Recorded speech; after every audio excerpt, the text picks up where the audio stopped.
L'insertion des entêtes et pieds de page. Les entêtes et pieds de page seront probablement différents d'un rapport à l'autre, tout dépendant de l'entreprise pour laquelle vous travaillez. C'est d'ailleurs pour cette raison que dans vos exercices de fin de compétences, vous aurez d'autres normes pour chacun de vos rapports. Les numéros de page pourraient être en haut, en bas, au centre, à gauche, à droite. On pourrait avoir le titre de la section ou le nom de l'auteur dans l'entête ou dans le pied de page aussi.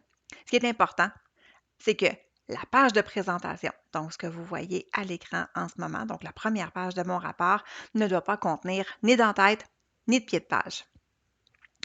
On se rappellera aussi que dans les normes que vous avez apprises, la première page de chaque section est comptée, mais elle n'est pas paginée. Il se peut cependant que dans certains rapports, on vous demande de paginer toutes les pages. Avant de faire la pagination, on va s'assurer évidemment que les sauts de section et que les sauts de page ont bien été insérés et aussi que les boutons liés au précédent et la case à cocher première page différente ont été désactivés. Une fois que c'est fait, on va commencer avec les pages liminaires. Alors, premièrement, ma première page de table des matières, donc, ce qui est important de savoir, c'est que la première page ne sera pas paginée, mais qu'elle va être comptée. Donc, je vais aller tout en bas ici dans ma section.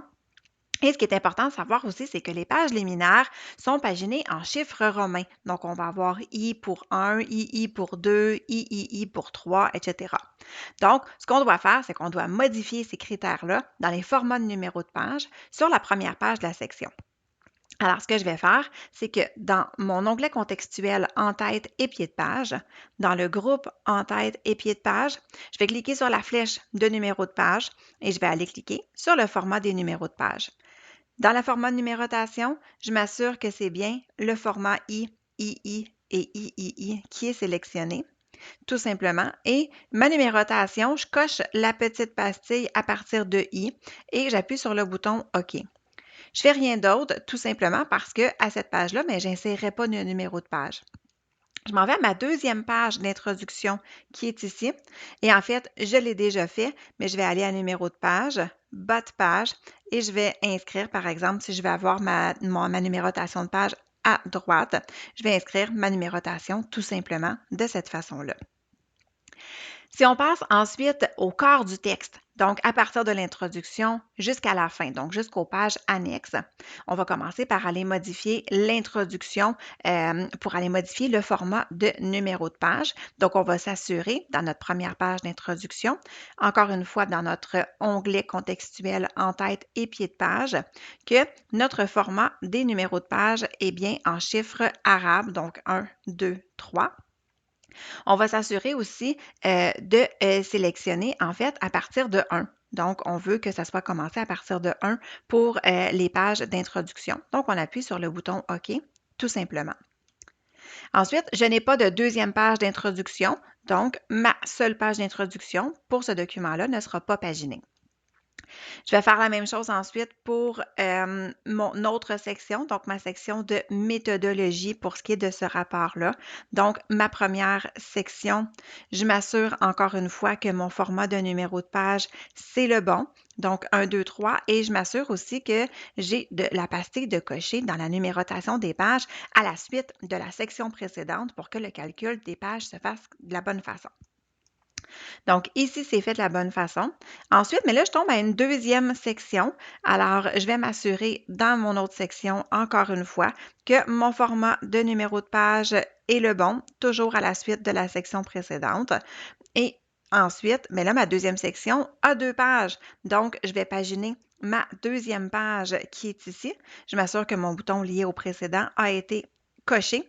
Et ensuite, je vais aller dans bas de page, sélectionner ma pagination pour avoir la pagination donc de ma page numéro 4 tout simplement. Ensuite, je m'en vais dans ma section de conclusion. Donc, c'est une nouvelle section. Alors, à ce moment-là, ici, je ne devrais pas avoir de numéro de page. Donc, je dois décocher le bouton lié au précédent, cocher aussi première page différente et m'assurer, encore une fois, que dans les numéros de page, j'ai bien le format de numérotation 1, 2, 3. Pourquoi, même si j'ai juste une page de conclusion, je m'assure que les numéros de page sont bien changés, que les formats des numéros de page sont bien faits aussi? Bien, c'est parce que c'est toujours possible d'ajouter du texte, hein. Peut-être qu'un jour, c'est pas dans vos consignes ou votre patron vous demandera d'ajouter du texte, et à ce moment-là, il pourrait arriver que votre conclusion ou toute autre section de votre document fasse plus qu'une page. À ce moment-là, mais vous n'aurez pas besoin de modifier la pagination, ça va déjà être fait, tout simplement.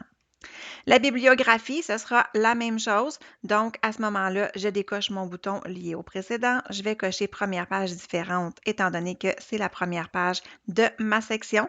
Je m'assure que le format des numéros de page est encore le bon. Toujours cocher la pastille à la suite de la section précédente. Et pour ce qui est de ce rapport-là, c'était assez simple. C'est complet déjà. Nous n'avons vu que la pagination, mais vous pourriez aussi insérer du texte en en-tête aussi, selon les consignes que vous allez recevoir. Alors voilà, c'est comme ça qu'on peut modifier les en-têtes et les pieds de page dans un rapport.